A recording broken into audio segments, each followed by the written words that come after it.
Hello friend, welcome back to new video. आइए जानते हैं कि अष्टमी और नवमी आखिर है कब। सही तिथि आपको बता देते हैं, कब तक अष्टमी रहेगी, कितने मुहूर्त तक, कितने बजे तक नवमी रहेगा, ये जानना बेहद जरूरी है क्योंकि अष्टमी वाले दिन ही नवमी भी लग जा रहा है। कुछ लोगों के यहाँ पर अष्टमी को ही भोजन वगैरह कराया जाता है, कन्याओं को हवन वगैरह किया जाता है, तो नवमी मुहूर्त लगने पर सब कुछ गड़बड़ हो जाएगा। तो आप विशेष रूप से इस मुहूर्त का ध्यान दीजिएगा। आइए सब कुछ हम आपको विस्तार से बता देते हैं, लेकिन आपसे हाथ जोड़कर एक विनती है कि वीडियो को लाइक करिएगा, जय माता दी जरूर लिखिएगा। चलिए शुरू करते हैं।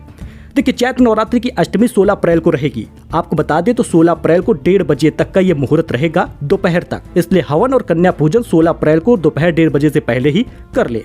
17 अप्रैल को महानवमी होगी, इसी दिन रामनवमी भी होगी और अयोध्या में खूब भीड़ होने वाली है। फिलहाल दोस्तों, ज्योतिषाचार्य नागपाल ने बताया है कि अष्टमी तिथि का प्रारंभ 15 अप्रैल से ही हो गया है, लेकिन अष्टमी तिथि 16 अप्रैल को 1:30 बजे तक रहेगी। इसलिए अगर आप अष्टमी को कन्या पूजन हवन कर रहे हैं तो मुहूर्त का ध्यान दीजिएगा। आइए दुर्गा अष्टमी की पूजा विधि जान लेते हैं। इस दिन सुबह आप जल्दी उठिएगा, स्नान करिएगा, फिर पूजा के स्थान पर गंगा जल डालकर उसकी शुद्धि करिएगा।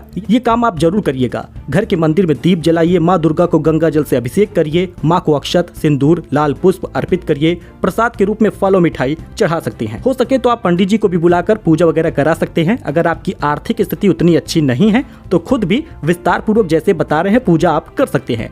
धूप और दीपक जलाकर दुर्गा चालीसा का पाठ करिए, माँ की आरती करिए। ध्यान रहे कि बहुत लोग अष्टमी को हवन करते हैं, तो आप विधिवत अष्टमी का भी हवन कर सकते हैं। माँ को भोग भी लगाइएगा। इस बात का ध्यान रहे कि भगवान को सिर्फ सात्विक चीजों का ही भोग लगाया जाता है और जो भोग लगाइए वही कन्या को खिलाइए, जैसे पूरी, चना की सब्जी और हलवा। की पूजा सामग्री कौन कौन सी लगेगी दुर्गा अष्टमी में? माँ दुर्गा की पूजा के लिए अष्टमी में पूजा सामग्री नोट कर लीजिए। लाल चुनरी, लाल वस्त्र, मौली, श्रृंगार का सामान, दीपक, घी, तेल, धूप, नारियल, साफ चावल, कुमकुम, फूल, देवी की प्रतिमा यानी जो फोटो वगैरह है, पान, सुपारी, लौंग, इलायची, बतासे, कपूर, फल, मिठाई, कलावा। ये बेहद महत्वपूर्ण है, सरल विधि है, ऐसे ही पूजा करिएगा। इसी प्रकार से राम जी की भी पूजा होगी, इसी प्रकार से रामनवमी, महानवमी की भी पूजा होगी, तो आप इसको भी करिएगा। और बेसिक सामान यही इसमें लगने वाला है, यानी अष्टमी और नवमी की पूजा सामान्य रूप से वही तरीके से होती है।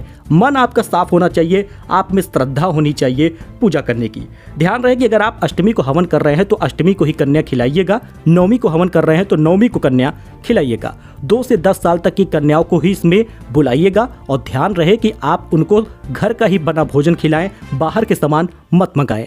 पूरी, सब्जी, हलवा ये दे सकते हैं। सफाई का ध्यान दीजिएगा। माता रानी का वो रूप होती हैं, उनके पैर छूइएगा, उन्हें उपहार दीजिएगा और सम्मान पूर्वक विदा करिएगा। एक अपडेट था, नई जानकारी थी। नवरात्र आपका सबसे सफल हो, सुख समृद्धि आपके घर में आए, ऐसी कामना है। दोस्तों, वीडियो को लाइक करिएगा, चैनल को सब्सक्राइब करिएगा, जय माता दी कमेंट में जरूर लिखिएगा। फिलहाल के लिए इतना ही, धन्यवाद।